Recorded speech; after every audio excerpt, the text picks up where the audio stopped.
Greetings. Hello, hello, hello, everyone. Welcome to Storytime with Stephanie. I'm your host, Stephanie Outen.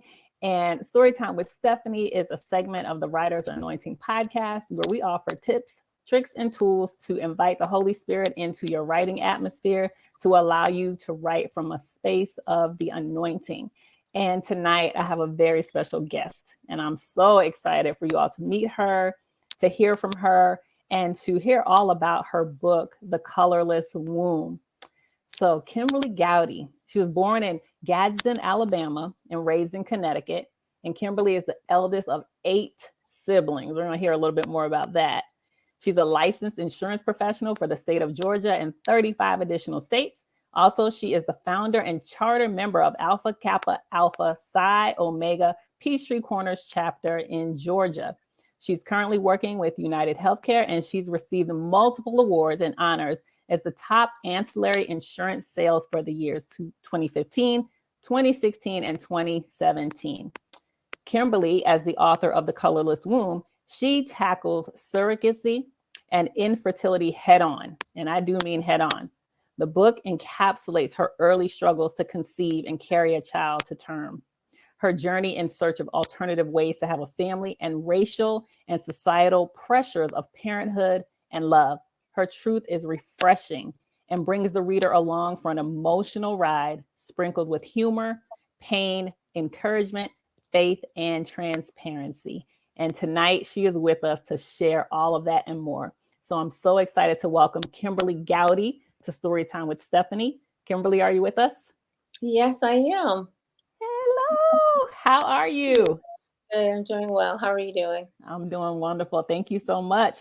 So I usually share the book and show it, The Colorless Womb. This book is, okay, y'all. So this Thank book you. taps into some places that if you have ever walked in the shoes that Kimberly has walked in, if you've ever been in the space of fertility challenges or going through a fertility journey, Kimberly touches on so much of her own personal story.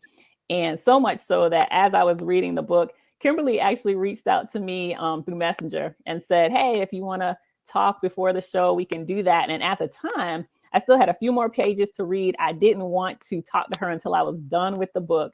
But when I finished the book, I immediately reached out to her, and your voicemail was full. So I was like, oh, I can't leave a voicemail.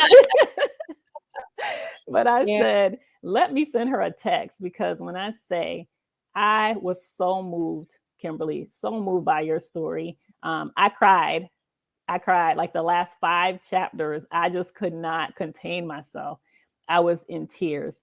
And prior to finishing the book, there were so many places in me where your story was bringing up a lot of my own emotional past from going through my own fertility journey, that I did a Facebook Live about it. And I was like, God, why do you have me doing this? I don't want to do it. But he said I needed to do it because there was still residue for me. There was still a place of pain that I had not healed from. And reading your book is what unearthed that for me. So I want the people to hear from you. I want you to tell us about The Colorless Womb and your story. Let's start just by talking about, the beginning stages of how you got to the place of realizing that you were actually having some fertility challenges. Talk to us about that. Okay. Well, for me, the fertility was, well, the infertility, it came a little differently. Getting pregnant for me was easy. It was just, I would just get pregnant. So it was always so much excitement with, the pregnancies. And so would have early miscarriages. So, it could be 9 weeks, 8 weeks, and because of technology, we're finding out, you're pregnant as soon as, like a first missed cycle. So you're just Yes. like, oh, you already know. Whereas, like years and years ago, it probably would be like, okay, that month it was just a heavier cycle when really it could have been a miscarriage type of situation. But for me, like as soon as you find out, like you're expecting, you're so excited. It's it's just the best thing ever, especially like, when you want something so badly. Mm, And I would get pregnant and mm, early 8 weeks, 9 weeks, mm, pregnant, and I would just miscarry. I'd be mm. excited. I'd go for the appointment where you need to listen to the heartbeat, and it would Yeah. just be like, hey, I'm sorry. So it's just almost as if I'm so Mm. sorry. I'm so sorry. I'm sorry. Yeah. Never heard is just like, I'm so sorry. That was just like my journey. And then the worst of it all was, and I outlined it in my book, is when Hmm. I was so excited and I got to like the 6 month of pregnancy, and I'm Mhm. thinking, hey, this is great. And it Mm. didn't work out again. Yeah. And the very next year, I was in my 5th month, same thing. Didn't Ugh. work out. And Yeah. so the pain of that, I tried to tackle that in my book, like it was just completely just raw Mm. emotion Yes. I wanted to show in the book. And a lot of it was because I needed to heal, Hmm. even from that, that was just very cathartic for me to Yeah. write, um, and just open up about it in hopes that Mm. someone would read it and say, like, wherever it is that they are in their Yeah. journey, it would be something where you feel like you're not alone, because Yeah. that is Mm. the worst. There could be, a million people around you. I'm so sorry, I'm so sorry, and you're Mm. hearing all of that. But then there are people who will just never know that level of pain, like in Yeah. that particular type of situation. Hmm. So because of that, I just thought that it was something that was needed, because it would have been great for me to be able to read and understand that I Yeah. was not alone. So Yes. that was Oh the my God. Well, I can definitely say you are not alone. You were not alone. There's so many women, especially African American women, unfortunately, that face infertility. yeah, And it's for a variety of reasons, right? It could be endometriosis, it could be PCOS. We have no idea. exactly. And we suffer in silence, right? Yes. Because there's this stigma and shame around not being able to get pregnant, especially if you're married. And I shared with you personally, and I shared on my live that at the time that I was married, and I am now divorced, but at the time that I was married, it was the same situation. We had been trying for years. We wanted to have a baby, and it was just not happening. And we had 6 artificial inseminations. And then, oh, Abby Mills says, hi, Kimmy. We had 6 artificial inseminations, and then we did IVF. And in between that time, I had fibroids really bad. And so the Mhm. doctor felt like, hey, if we remove the fibroids, maybe that will help. And so in 2010, I had an abdominal myomectomy and removed 9 fibroids, one of which was the size of a grapefruit that was piercing my uterine wall. And so when that was removed and I was healed, we were like, oh, let's try again, and still nothing. And so during that entire time, I didn't even talk to people. I didn't tell my friends. I didn't tell Yeah. my family because I was Mhm. embarrassed. Right. Absolutely.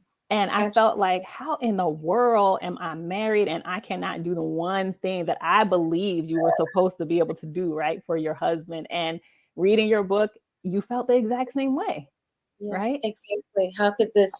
How is this happening? Like the one thing that, people just, Mm. it's like so easy, Yes. and yet it was just heart-wrenching for me. I mean, even for me, I could go to the supermarket and see a woman who was very pregnant Yes.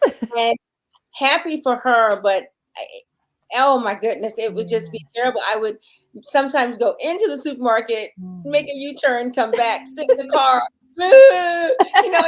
It's just like, Lord, I don't understand. I don't understand. And for me, it was also, it, like I said, I have 7 siblings. And so Yes. when you're the oldest, people just think that, you're gonna have kids, Mhm. first, or whenever like we'd see my parents, like they're like old friends of theirs, and they would go, oh my goodness, there's Kimberly, there's Lisa, my siblings. And they'd be like, oh, so how many kids do you guys have? I would be like, oh, okay, so I love the wall colors. Looking around and really want to make eye contact. So I was just like, oh yeah, how's the that would just, because Yeah. they're so ashamed, and it's so, and Mm. I can smile about it now, something that I Yes. thought I would never be able to Mm. be happy, the pain of Whew. it. And now it's like I can sit here and, openly share and openly talk about it, and feel like I really want to help Yeah. someone else, that no, regardless of what you're going through when it Mm. comes to infertility, that you're going to go through it, like whether Yes. you go through it and there's a child on the other end, or you go Mm. through it and you say, you know what, there's something else that God has planned for me, right? Yeah. Whether that's the case, but you're going to go through it, and you will Mhm. come to that point where you're at peace. You are Yes. completely at peace with it. Absolutely. Absolutely. In your chapter, one of the chapters that, and I will preface this by saying I get very choked up every time I think about this particular chapter. So I already got my tissue and I'm trying to hold it together. But in the chapter titled Elijah, there was a section where you said, I always wanted children, and Lord knows I tried. But after 6 miscarriages and 2 late term pregnancies, I believe that children were in God's plan for me.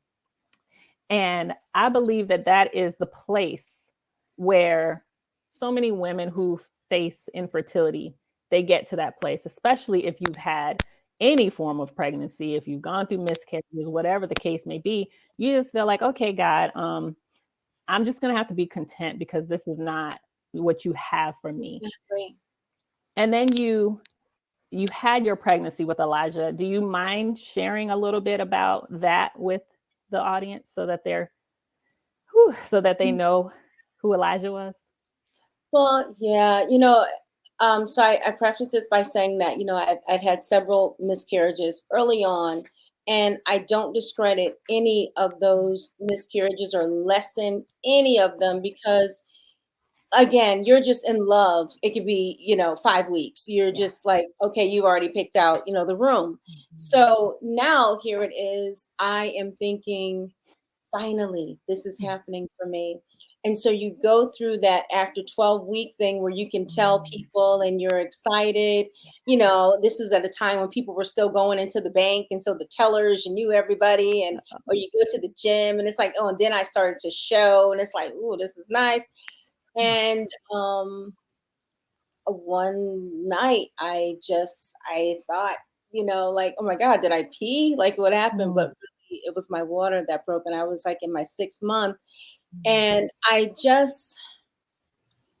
mean, just the Mm. trip, my husband and I going to the hospital, Mm. that drive, I'm sitting on all these towels. I'm going, and we're on our way, and I'm just like, God, no, like Mm. this can't be happening. Like, it's not happening. And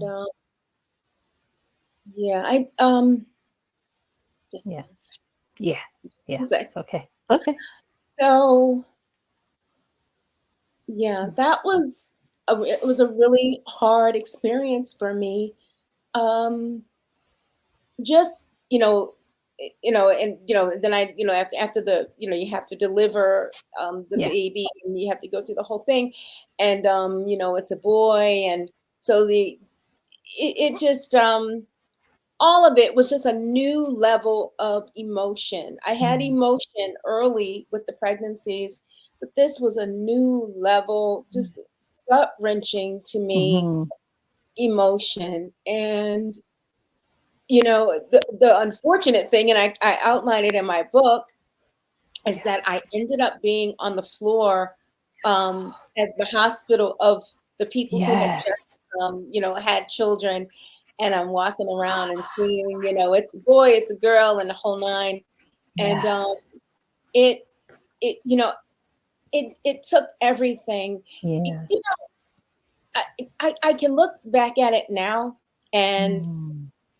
just say that when God says he knows your frame, he knows what you're made of, he does. And so I've shared that with some people who have said to me, I just I Yeah. just couldn't do that. But the truth of the matter is, whatever you're going through, whatever you're dealing, if you have that relationship with God, Yeah. He does know your frame. He Yeah. knows what you're made of. He's not gonna, ask you to carry a boulder if you can only carry Ooh, a small rock. So Jesus. that is that's I can say that now. It takes time. You have to Y- get the healing that takes place.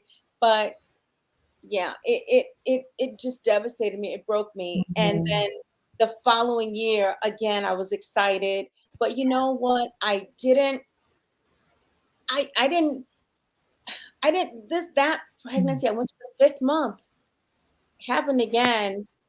And I had the stitch. I had, they're like, oh, Oh, you get a stitch, you'll be fine.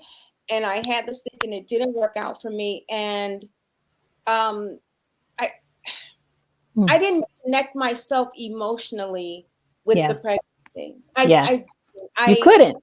it was just like, okay, like even at the doctor's out there listening to the heartbeat, I'm like, okay.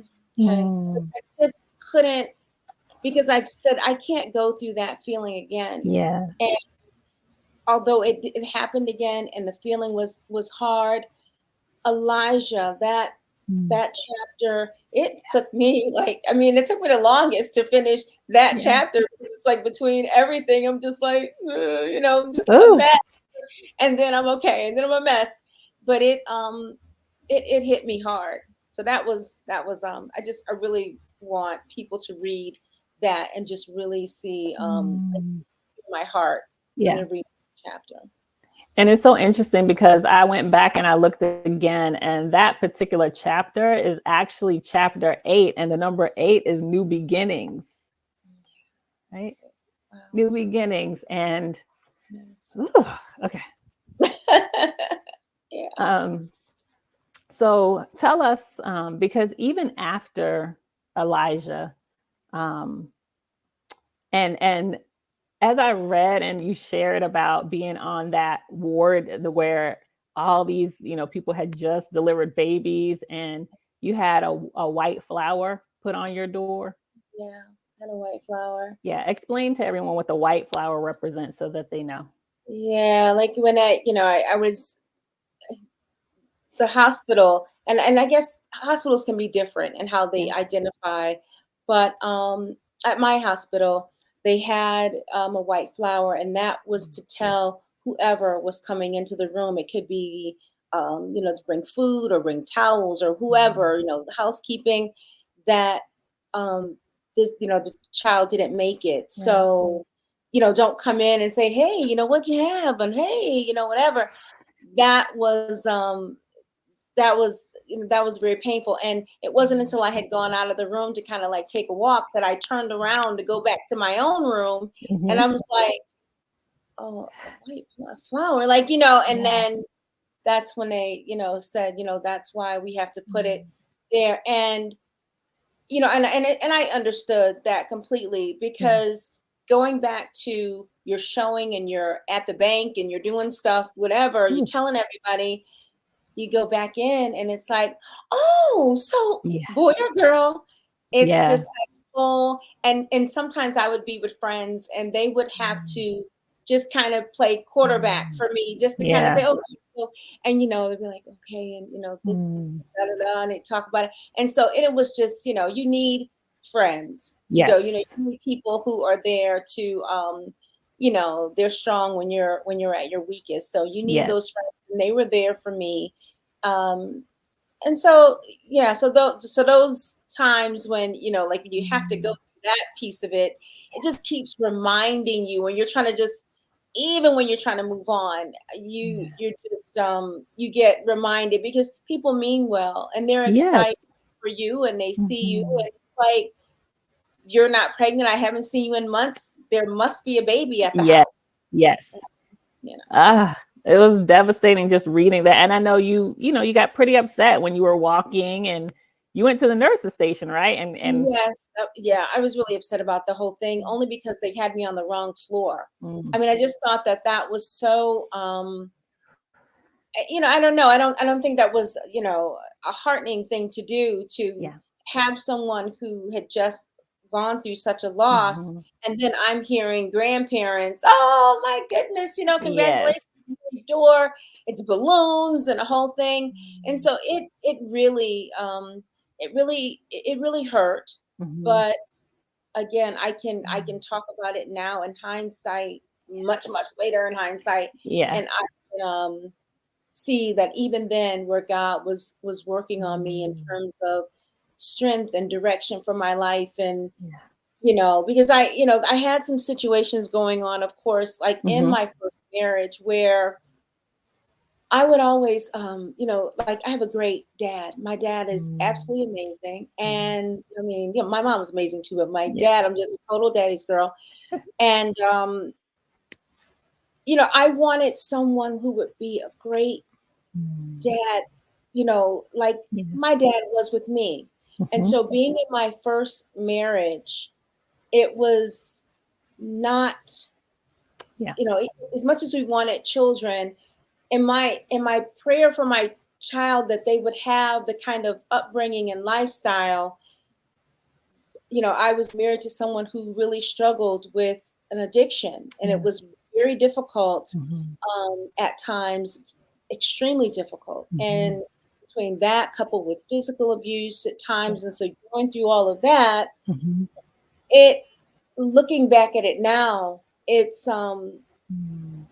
my I was going through that situation, but at the same time, my prayers are being answered. I was being made stronger. Mm. And so I just take all of it to look at the person that I am today Yeah. and the strength that I have now. And just, chalking it up to, the fact that, God knows exactly what he's doing. Yes, yes, he does. Yes, he does. And even as you were going through all of that in your first marriage and subsequently you all separated, you relocated Yes. during that time. And during that time that you all were separated and you relocated, eventually you all got divorced and you had to start life over in a Yes. new state, new surroundings. You still had your job, but you were now beginning to flourish. You began to Yes. see life differently.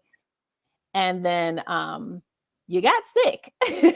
Yeah. you Yeah. got you got sick. And Mhm. I said, Lord, you know how to do some things, because when you got sick, you decided, okay, I'm sick enough that I'm going to go to the doctor. And you were also looking for a doctor at that time. So it was Yes. just the appropriate time for you to go to the doctor. And just tell everybody, because I'm like, God, you truly work miracles. And I'm like, I need to sit in Kimberly's shoes. I just need to sit at your Oh, feet, because I need the Kimberly Gowdy anointing, okay? Because oh my God goodness, I need that has, noise.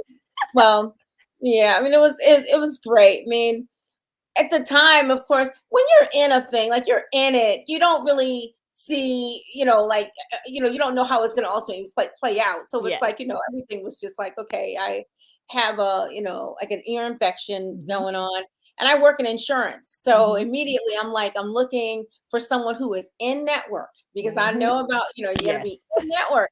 And I look up and I see Dr. Gowdy. And I Yes. mean, my name's now Kimberly Gowdy, Hmm. but Dr. Gowdy, and I go to his practice, and it's like a regular appointment. Everything it's Hmm. fine, but ultimately, like over the years, like both of us are single, Hmm. and we I guess we would talk like periodically, but it was like really nothing Yeah. until I was looking for a place to like I was renting a place here because in Yeah. Atlanta, because I wasn't Hmm. really sure what part of town, like where did I want to live. So Yeah. I was renting, and then when I told him, hey, the place where I'm living, the couple, they really want to sell the property, and I Hmm. really was not interested in purchasing it. Right. So he was like, "Oh yeah, you can kind of get a, look over where I'm looking. Like I just got a place over at such and such subdivision." And I'm just saying to myself, "Okay, He I had his eyes on you, Kimberly. yeah, Look, he was nothing like like, yeah, you can come live afford to over here with me. So I mean, I kind well, he was living his life and whatever, but he did tell me about the subdivision. And when but ultimately I did purchase a Mm-hmm. home there. Mm-hmm. And when what ended up happening was that the builder, when they asked me, when I completed the paperwork to say like who had referred me, oh my God, when he referred, he had referred me. Mm-hmm. They sent him a check Mm-hmm. for, saying, "Hey, thank you for referring someone," and I closed on my home. Mm-hmm. And then out of the blue, he called me and said, "Hey, I got this check from the builder, whatever. Thank you. You said I referred you, whatever." And he's like, "Yeah, I probably should take you out to dinner or something." Uh-huh. That after that, it was just like, yeah, that That was it. sealed the deal. Yeah, I mean, it was like we went out to dinner, and then 5 months later, we were engaged. Oh So, my I mean, I was 100 years old at that time, so it's like time to wait. I don't know. In my head, I know you can meet somebody like probably when I was younger, like we can date for some Mm-hmm. years, or whatever. Yeah. But I just think like at a certain point, like, Yes. do you just date for like 4 years and then I mean I No. don't know, like just I don't know. I just thought that we met and Mm-hmm. went out and it ended up being it was amazing. So Yeah, like Annette said, what a divine connection. It absolutely was. I'm telling you all, when you read this book, and for those of you who are just joining, I'm with author Kimberly Gowdy. She's the author of The Colorless Womb. I just love this cover. I love everything about this book, and you all will probably hear me talk about it so much because this book really it helped in my healing process. And this truly was a divine connection with Kimberly and Dr. Gowdy because your connection to him, oh, I gotta get my tissue, is what really changed the trajectory of your life. yeah, And it it did. was painful for you at first because here it was, Dr. Gowdy, he already had grown children, so you were thinking, okay, this is good. I don't have to have any kids because I have these fertility issues. He has kids, we're good, we'll just live our lives, we have a great life, God has blessed us. But Dr. Gowdy said, oh no, boo, I want to have a baby with you. I know, that was and, just insane. and you're That like, wait, what? exactly. It's like, have we met? Like, no, like, are you kidding me?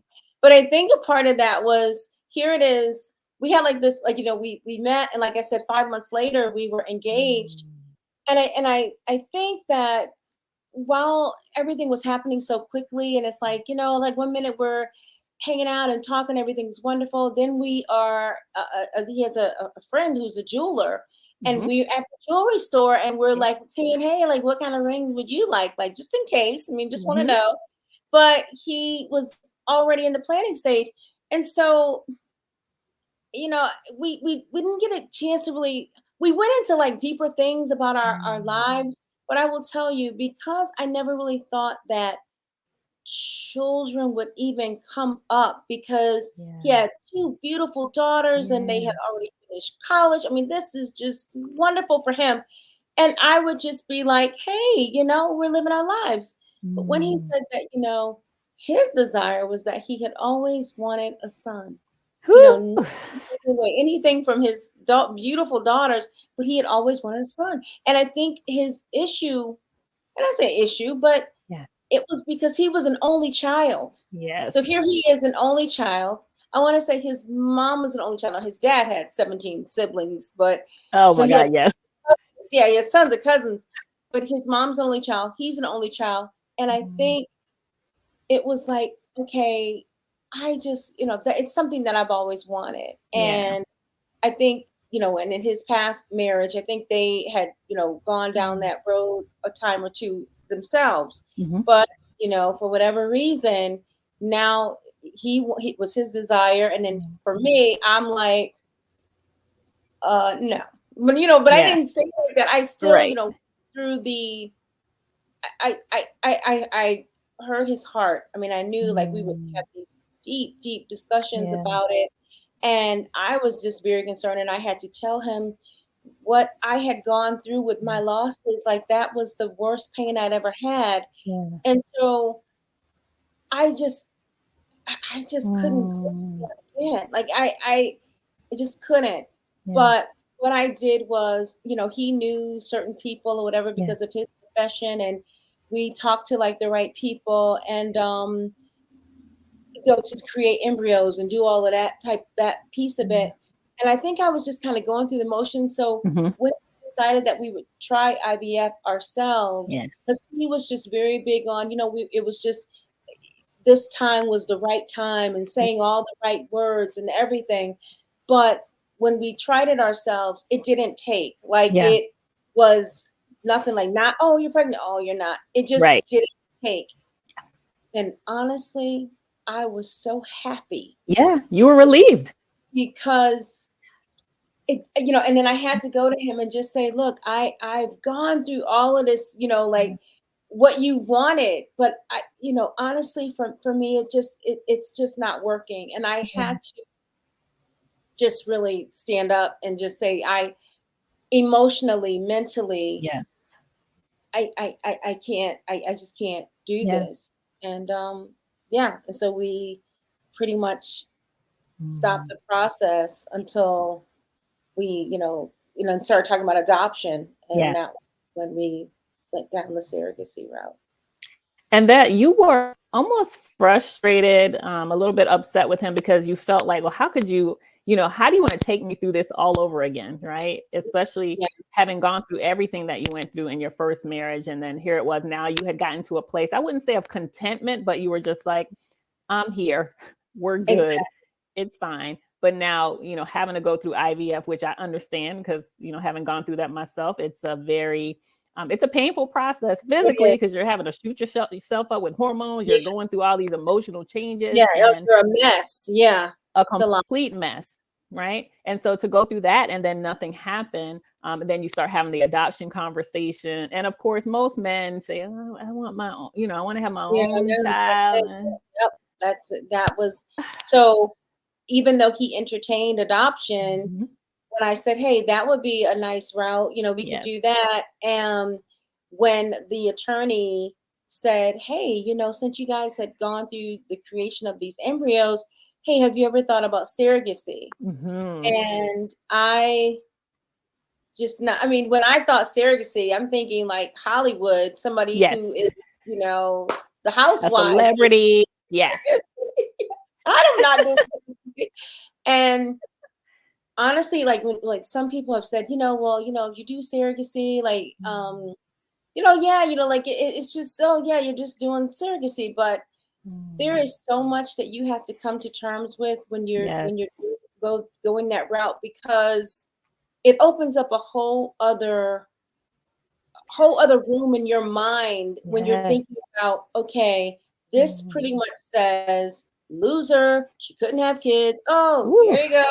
You're not having Jesus. kids. Like, oh, it just pretty much it just put the label on me in Mm. my head going, forever I'm gonna have to say, hey, I just couldn't do it. Like, not that Mm. I just didn't want children, because some of my friends, they Yeah. just didn't want kids. That's fine. Yeah. But yep, just couldn't do it. And it was like an embarrassment all over again to Ooh. talk about it.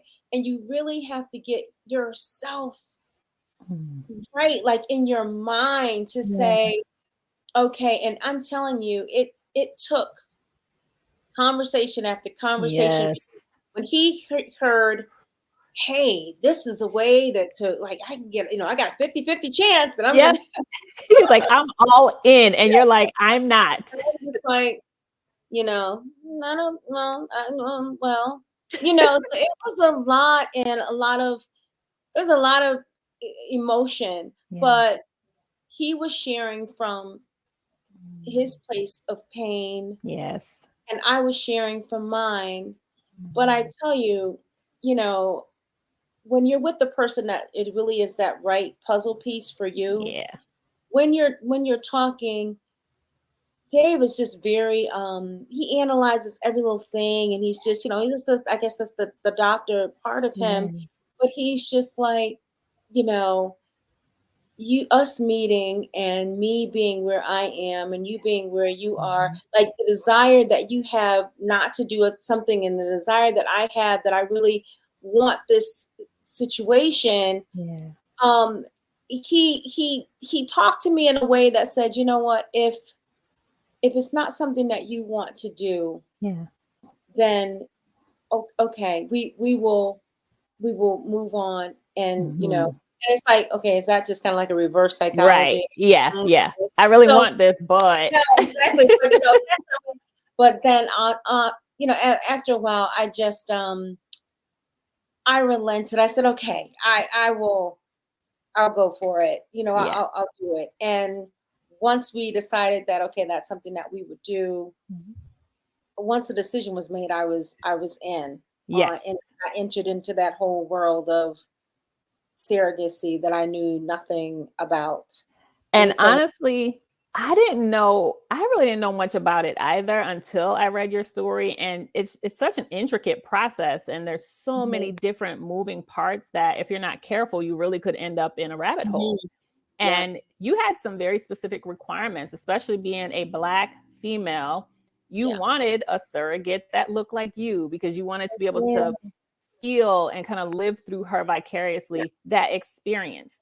And that's so it. tell us a little bit about some of the situations that you experienced, when you were seeking out, and even tell us the process that you used to seek out surrogates. Okay, so what I will preface this by saying, if I ever had to do this over again, I would likely have gone through an agency, like Yeah. to do all of this, to do all of it.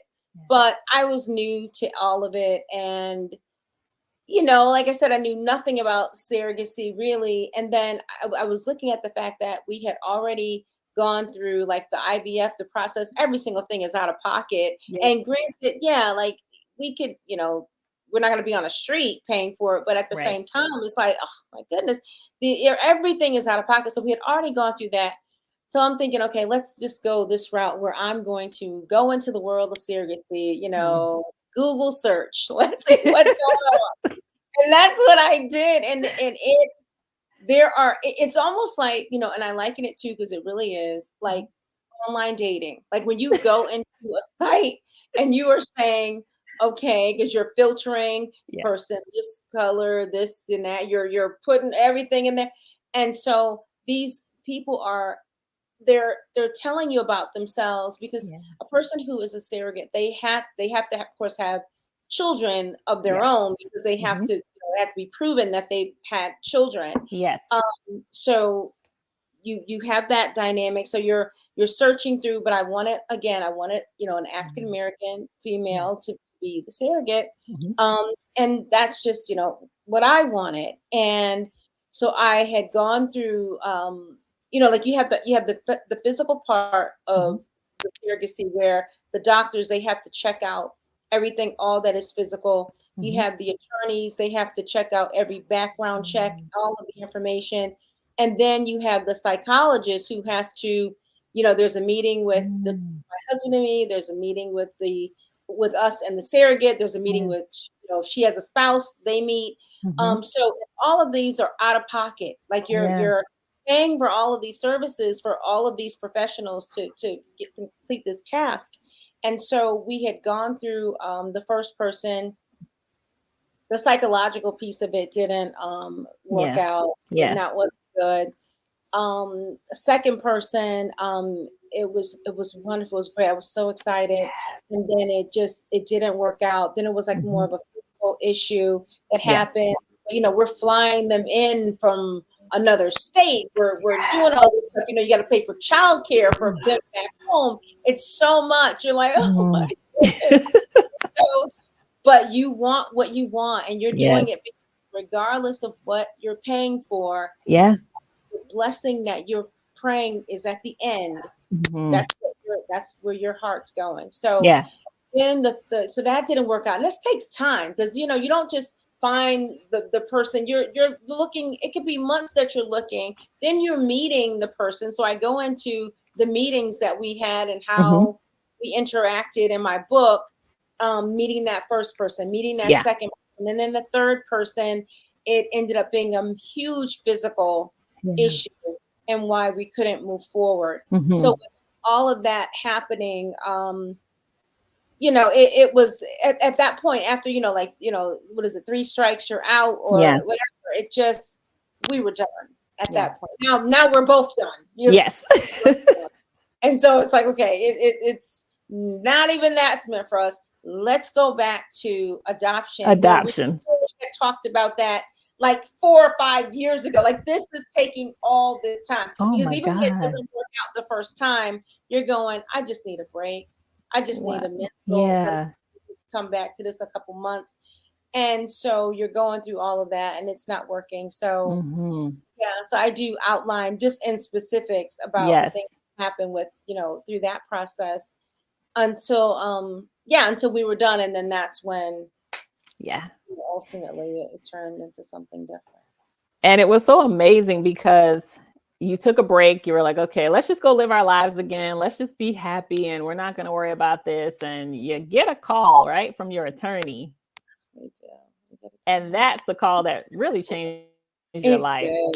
I was like, I love this attorney. Like, she's hilarious. Yeah, I know. I don't want to give away like certain parts of the book, but as I read this one particular part of the book and what she said just cracked me up. It's like she waited till the last minute to exactly. share. Oh, by the way, I know. By the way. Yeah, and I can say, yeah, and really, when she said that, I mean, ultimately, like we said, that I was looking for a Black woman, but ultimately, the person who carried our son, she was white, and it was after the attorney called, and she is saying, I just think you guys need to, don't give up, right? Just not just yet. I have this person, and then as she hangs up, she's like, oh, by the way, she's white, Yeah, or one whatever. more thing. Okay. And I wasn't really sure how I felt about that. I just wasn't sure. Yeah. But I will tell you that when we took the meeting and we all met in the attorney's office, when I saw her, it was immediate. It just, I don't know. It just, she was like the person, and it changed my life. Yeah. I mean, she literally just completely changed my life, because we Yes. met, we talked for hours after that, and it was a beautiful thing. And it's almost like, hey, so you want to go on a date, like, whatever, like, yes, Galen, in that way. It's like, so, like, you want to go through this surrogacy process or whatever. She said she would call us the next day. She wanted to talk to her children, her husband, and her husband was David. My husband was David. So we just had common. She's amazing. Yes. And she called and she's like, I would love to go through it. And she did. And the first try, pregnant. And like, I want to say like 5 days later, she calls. Well, actually, she called like the 5th day, and she's like, it was negative. Like, it's, didn't. And then I was just like, I can't. Right. And then the next day, she was like, yeah. And she sent you a picture, right, to confirm. Yes, like, here's the picture. Yes. And that was, but it's a build up to that too. So I just want people to like read it, like I'm trying to talk in between the lines or whatever. Yes. But it was a build up to get to that. And so much, not everybody approved of no. We're going to talk about that, because let me tell you something. I didn't know a lot about surrogacy, but there are some things that for me were common sense. But, going through your journey and kind of walking through your shoes through the book, common sense is not common. And there is still a lot of ignorance, right, that is in the world. And you experience that from people who were in your life and close to you, just making really off the wall comments. And, even in the hospital where you faced some challenges with one of the nurses that just could not understand why a Black woman would choose a white woman to carry her child, but they didn't know your story. They didn't know anything that you had been through. They didn't know anything about how you had tried with Black women, and it just did not work out. And here was this woman regardless of her color, because the womb is colorless, right? Exactly. She had the compassion and she desired to do this for you. And rather than understand that, people made some horrible comments to the point where it destroyed one of your friendships, right? So the relationship was just Yeah. completely destroyed. Yeah, Yeah. and so it really did, like, it exposed a lot of different things. And Yes. so but one of the main reasons why I wanted to write the book, another reason was there is so much racial tension that was happening, like, and that's still happening, right? So Yeah. there's so much, and I just really wanted a feel good story, and that's why, like, the subtitle is like, we're more alike than different. And so I figured, I'm talking about the infertility piece of it. Someone can be blessed knowing that, like, you're not alone and you're going through that journey. And then also, there's so many different nuggets in the book, in terms of race. And there's even like a meeting that we had, like, with a judge in Atlanta. Yes. We went to that, and so it was a civil rights judge. So his take on it, and how, initially, I have to say, just from how he looked at us when we walked in, I think he thought that I was going to be carrying the child for this couple. And Wow. it was just very different. And so I the book, it does, it encompasses other, not just the infertility, but just having a dream, desire for anything, just kind of going for it. And it may be unconventional. It may not be the way that you set out for a particular thing, but so it was good to write. Of course, hard at times, of course, because are emotional, just kind of like tear jerkers in it, and I have to kind of keep smiling so I don't get I know do that. But yeah, I just think that it's a book. It doesn't have to necessarily just be for infertility. Yes, It can just absolutely. be for a dream that you are praying that it comes to pass, and whatever you have your sights set on. And then on top of that, the race relation piece of it, because I tell you, my siblings, they are absolutely so appreciative of this, and because of having 7 siblings, it's like 6 of them are girls. It's only 1 boy. And so the girls, their heart for me, as the oldest, and seeing me, I was like everyone's aunt, the gift giver, like, to all my nieces and nephews. That's me. It's like, that, all of them. And I remember my sister, after my son, after he was born, they had this really beautiful shower for me in downtown Atlanta. And I remember one thing that my sister said when she was she's reading and wanting to share her heart, and she said, I look at over the years how my sister, she has always smiled no matter how many times so and so is having a baby, so and so just had a baby, so and so whatever, babysitting, oh, I'll take care of it, oh, whatever, going through all of that. And she was dealing with her own level of pain, but she never, I never wanted them to ever feel a certain way about it. And I think that is, even though I believe that even the order in which we're born into our family, it matters. And me as the oldest, I just always kind of had like that protective thing, like over siblings. So I didn't really want to give them my problems. Like they're supposed to give me their problem. I don't know. Yeah, of course. We're grown women now. I'm just like, what excuse me, so it's so I did keep a lot of it to myself, including my first, marriage that was, on fire. I still kept it to myself.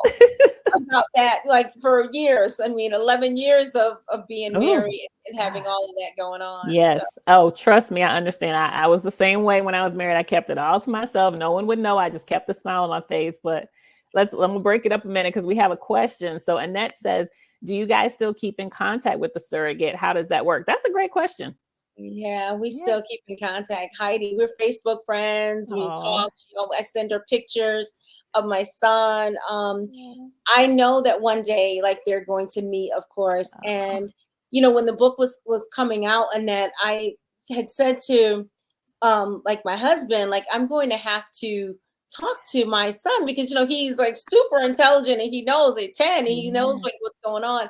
So we talked about the fact that mommy was, my tummy was broken or whatever. Oh. So he's like, when I see Miss Heidi, I'm gonna tell Oh. her thank you so much for helping my mommy. And Yeah. like that is his thing, like, mom, you're the best mom in the world. And just thank you to Heidi who Yeah. helped you. So that's Oh. how he looks at it. And I do, it will be nice when they finally meet, in Yes. face. Mhm. Now, she got to see him when he was a baby, of course, when he was born, but Yes. hasn't yet met him in person. And I can imagine because he is highly intelligent. I see him, you do your videos with him, and Yes. he's He so really funny is. He and is. He's he's just, oh so my God. amazing. Yes, Yes. he is. But yeah, like after the surrogacy, you cannot have any like contact or anything. Like the Oh, surrogate cannot have any contact with the baby, like in terms of like she had a C-section. So it's like you can see right. him, but you can't touch him. Oh, So as wow. soon as I write about that piece of it, like after the after he was born, Yeah. just the moment that they called us in to come into the he was being wheeled down this long hallway. Yes. And it was, I tell you, it was just set up for, like, it's just crazy. When they came to get us, they had set up a special room for us Yeah. that day that he was going to be born. We had to get into gowns, like Hmm. hospital gowns. And I wanted to say something about that too, because I remember I know with Gabrielle Union, she Hmm. used the surrogate. Yeah. And I think there were some people who had a hard time with the fact that she had on like a hospital gown in her Oh, pictures, and they were saying, oh, like as if she had the baby, as if she had the baby. But oh, that really is the hospital, like the skin to skin. yes. Really think about the fact that you have not, the baby usually listens to you talk and listens to, Yes. so it's instinctively, like as soon as the baby's born, you're that person that I've been hearing all this time. Well, I'm Yes. not that person he was Right. hearing all this time. So it's so even more so Mm, important that immediately once yes. upon him seeing me, it was like up, gown, move, Yeah. please, like the baby has to go on. And Yes. that's the whole skin to skin Mm, contact. And so I remember when I was reading some of those comments, and I would just mm, kind of interject. And I think it's because people just don't understand. And right. it's a way, for people to start to understand. Yes. So yeah. And I thank you for that because I shared with you earlier when we spoke that this book is so educational. I mean, there's so many things that we don't know. And when you don't know, you can say things out of ignorance. And rather than trying to understand, you open your mouth and you could say things that are really hurtful. And so I am so glad that you shared this experience and you Yeah. really give like very detailed information that Very. helps to educate. And so I thank you. And this book was educational, it was emotional. I mean, I literally felt like I was on a roller coaster because the emotions, and I shared with Kimberly, we had a beautiful opportunity to speak before the show. And I shared with her how emotional the book was for me. Like this entire the whole week, last week, leading up to the show was I was being triggered quite a bit. I was being triggered. And, I had to have some moments of stillness, like, okay, God, what is happening here? And he had to show me that I still needed some healing in some places. And so I appreciate what you did through this story. And I want, like, everyone, I want you to get this book, The Colorless Womb. by Kimberly Gowdy. I need you all to get this book. Buy it for yourself, buy it for your friends. We have the information running across the screen where you can get the book, thecolorlesswomb.com. You can follow Kimberly on IG. She's on IG at thecolorlesswomb_, as well as, which I want you to talk about this as well, but Moby Mommy. Moby Mommy. So let's talk about that a little bit. What does that mean, and what is it that you do through Mommy Moby?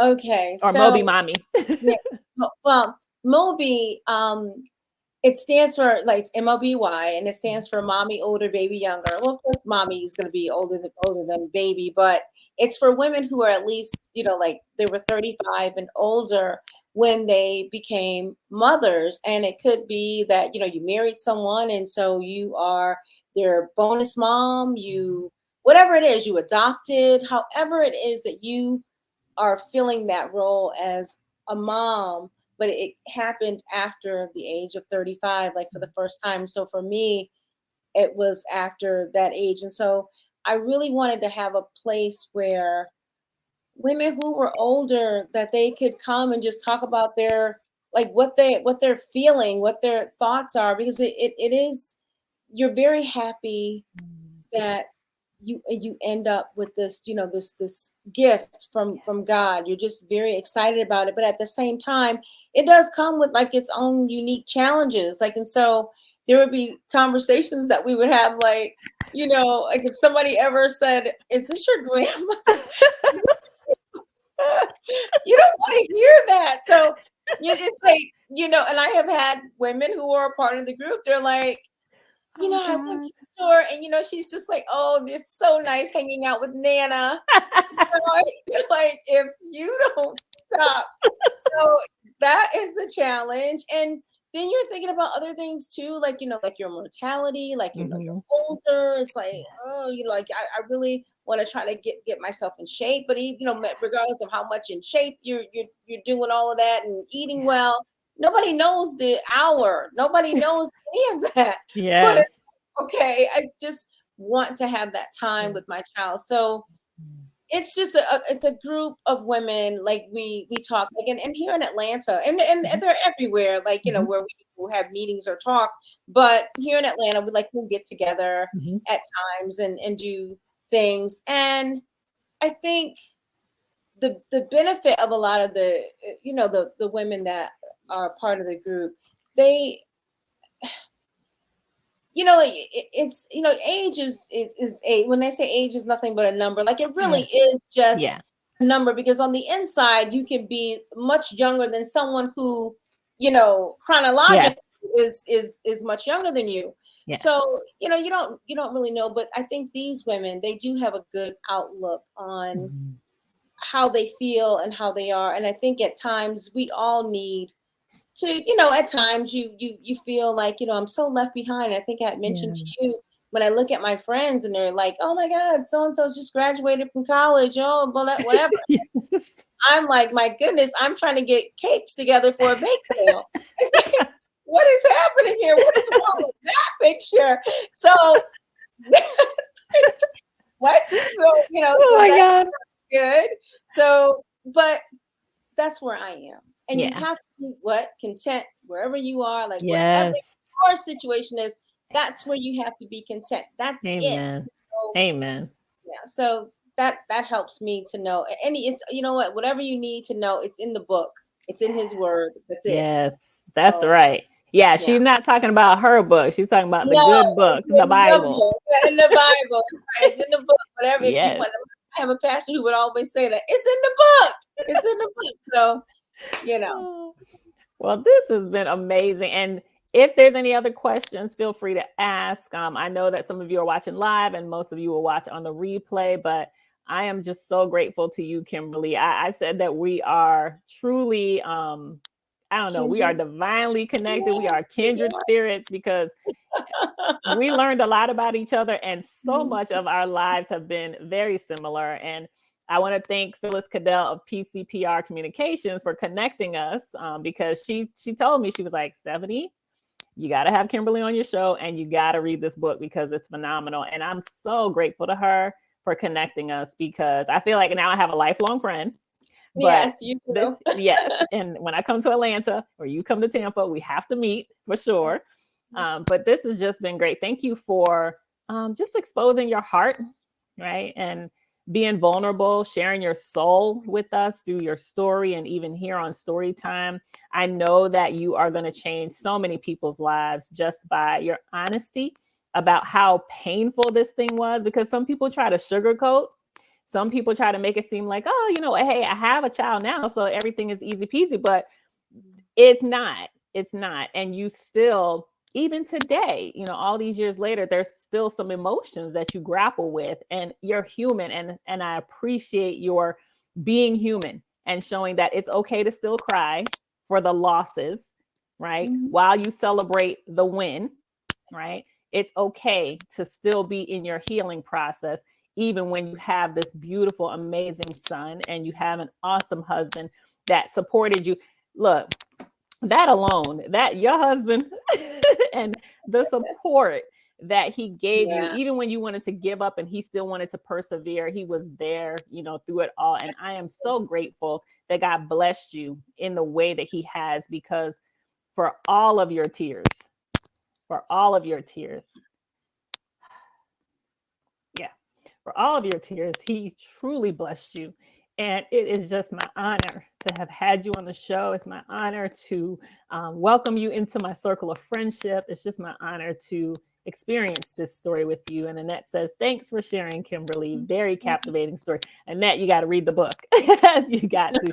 Abby Mills says, thank you, Kimmy, for your openness on your journey. I so thank you for that. Yes, yes, we all thank you. Great interview, Step. Thank you, Abby.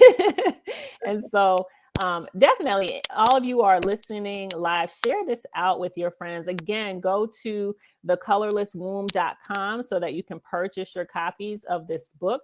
Follow Kimberly at colorlesswomb_ and at Moby_mommy so that you can see what's going on next with that amazing group of ladies that she works with and supports. Follow her at colorlesswomb_ so that you can know what she has coming up next. I pray to God there's another story coming. I don't know what that story is going to be about.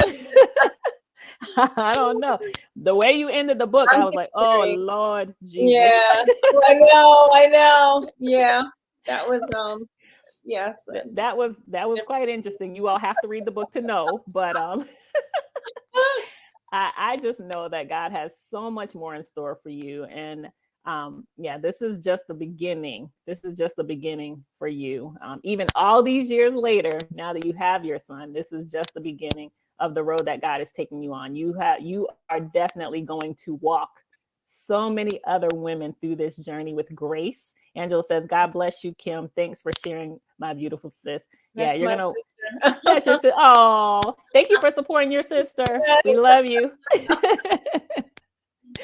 Yeah, you're going to be able to walk so many women through this journey. And I believe that God takes us through things, not just to test us, but for us to be a testimony for other people, and for us to be able to walk people through their experience because of what we've experienced. And so thank you for doing what you did with grace, because you truly were graced by God to do this. And I honor you, my sister, and I thank you. Thank you so much. I appreciate you so much, Stephanie.